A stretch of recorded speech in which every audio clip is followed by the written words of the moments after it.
Disitulah seperti saya ditembak tengah hari bolong. Istri saya menangis sejadi-jadinya.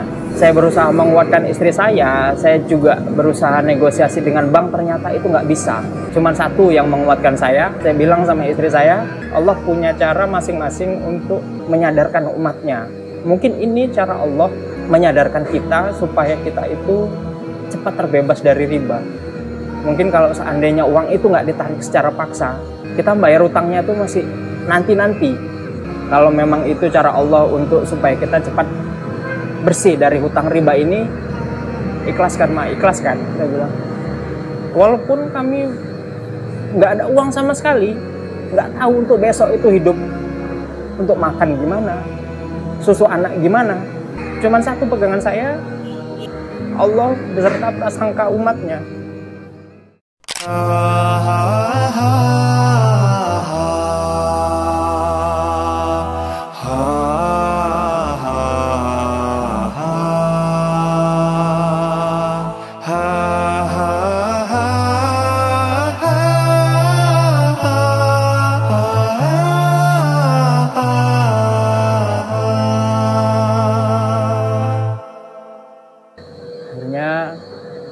Oktober 2017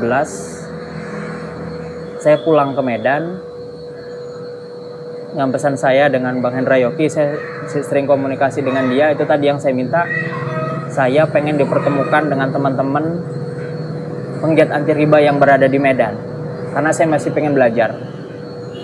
Alhamdulillah saya dipertemukan dengan Bang Irwansyah.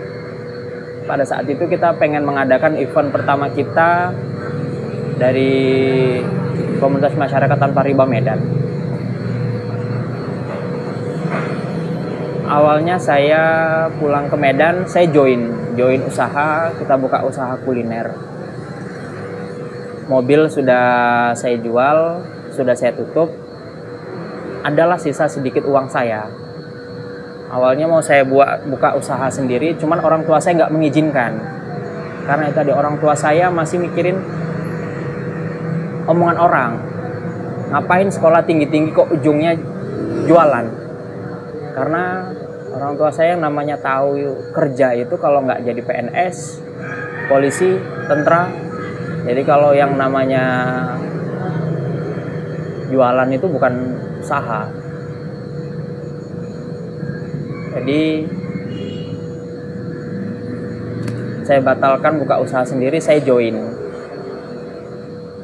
dengan keluarga. Yang awalnya usahanya itu nggak pernah dapat untung, alhamdulillah 3 bulan saya pegang drastis. Yang sebelumnya untuk bayar gaji karyawan aja masih ngeluarin dari kantong pribadi, alhamdulillah setelah saya pegang ada keuntungan yang kami dapat.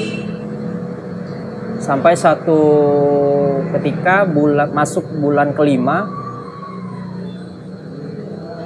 omset yang sebelumnya itu naik terus, ini agak sedikit menurun. Ya saya sadar namanya usaha itu nggak mungkin selamanya naik, pasti ada bergelombangnya. Cuman partner saya ini yang tidak siap dengan kondisi itu. Dia beranggapan usaha yang sebelumnya dapat untung, ini kok untungnya cuma sedikit, ini pasti usaha ini karena ditutup orang. Dikaitkan dengan hal-hal mistis. Di situ saya bertentangan dengan hati nurani saya. Sampai dibilang, ngapain kamu ngaji sholat di tempat ini kok, tapi tempat usaha kita ini masih bisa ditutup orang. Ngapain kamu ngaji sholat di tempat ini kok, tapi tempat usaha kita ini masih bisa ditutup orang. Ya, terakhir saya cuma bilang sama dia, ngajiku, sholatku itu ibadahku, rasa syukurku atas apa yang telah Allah berikan kepadaku. Ngajiku, sholatku itu ibadahku, rasa syukurku atas apa yang telah Allah berikan padaku. Saat itu juga saya bilang, daripada nanti makin berkepanjangan, alasan seperti itu dijadikan alasan usahanya itu goyang, saya putuskan saya keluar. Pada saat saya mau keluar, ada lagi cobaan dari Allah. Ternyata dengan gaya hidup saya yang dulu, saya pernah pakai kartu kredit. Hasil penjualan mobil itu saya simpan di rekening istri, masih di bank yang sama dengan kartu kredit saya.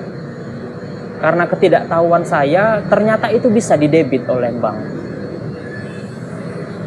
Disitulah seperti saya ditembak tengah hari bolong. Istri saya menangis sejadi-jadinya. Saya berusaha menguatkan istri saya juga berusaha negosiasi dengan bank, ternyata itu nggak bisa.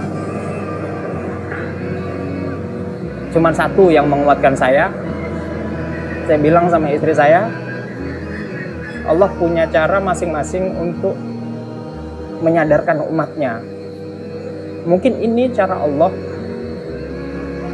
menyadarkan kita supaya kita itu cepat terbebas dari riba. Mungkin kalau seandainya uang itu nggak ditarik secara paksa, kita bayar utangnya tuh masih nanti-nanti. Saya bilang, kalau memang itu cara Allah untuk supaya kita cepat bersih dari hutang riba ini, ikhlaskan ma, ikhlaskan. Saya bilang, walaupun kami nggak ada uang sama sekali, nggak tahu untuk besok itu hidup untuk makan gimana, susu anak gimana. Cuman satu pegangan saya, Allah beserta prasangka umatnya. Alhamdulillah,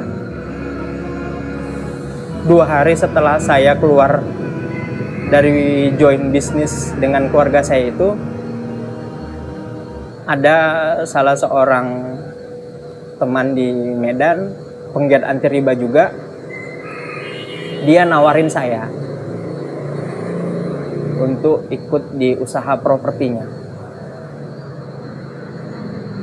Yang sebelumnya saya nggak tahu apa itu dunia properti, jualan properti itu seperti apa, jadi marketing itu seperti apa. Dia yang mengajarkan saya semua. Alhamdulillah, sampai saat ini saya masih gabung di properti, dan alhamdulillahnya produk yang kita pasarkan itu adalah produk syariah.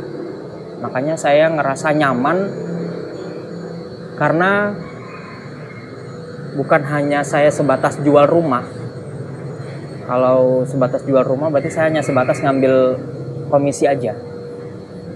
Tapi ada nilai lain yang saya dapatkan di situ, karena perumahan yang kita tawarkan adalah perumahan syariah yang tanpa bank.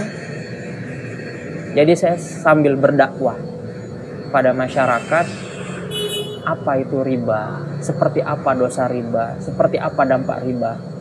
Kalau bisa yang belum pernah masuk di dunia riba, jangan sampai lah. Karena saya udah tahu riba itu seperti apa, mulai dari yang enaknya sampai yang paling gak enaknya. Bahkan bisa saya bilang, enaknya riba itu gak seberapa. Enaknya itu hanya bisa dilihat orang, bisa punya rumah, bisa punya mobil. Tapi pada saat kita tahu riba itu seperti apa, Allah akan cabut semua nikmat itu. Jadi sekali lagi saya berpesan, jangan sampailah kita berhutang. Karena orang yang mati masih dalam meninggalkan hutang, rohnya itu akan tergadai. Dan Rasulullah sendiri berpesan, Rasulullah sendiri tidak mau menyolatkan orang yang mati masih dalam meninggalkan hutang. Saya berharap mudah-mudahan pengalaman saya ini bisa bermanfaat untuk semuanya, bisa jadi pelajaran untuk kita semuanya. Dan sekali lagi saya berharap jauhi riba, hidup lebih tenang, hidup lebih bahagia tanpa riba, tidak ada tekanan dari manapun.